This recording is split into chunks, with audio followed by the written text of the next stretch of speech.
అందరికీ ఉగాది శుభాకాంక్షలు. ఇప్పుడు మనం ఉగాది పచ్చడి ఎలా చేయాలో చూసేద్దాం. ఫ్రెండ్స్, ఉగాది పచ్చడిలో 6 రుచులు ఉంటాయి.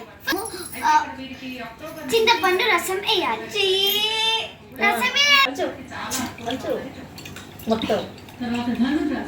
నెక్స్ట్ గా మనం వాటర్ పోయాలి.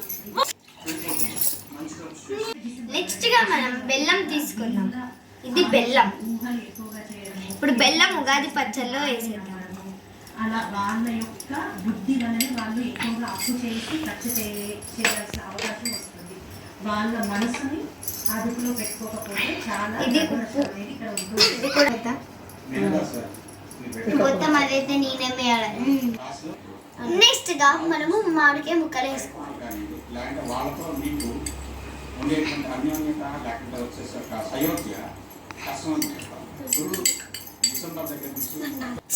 నెక్స్ట్ మనము కారం వేయాలి.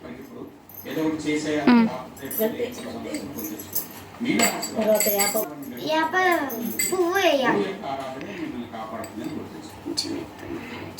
దీంతో మొత్తం రాశి ఫలాలన్నీ పూర్తి చేస్తున్నాం. కానీ ఈ రాశి ఫలాలు వినట్ల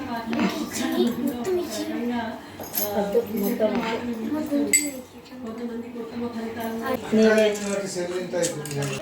6 రోజులతో ఉగాది పచ్చడి రెడీ.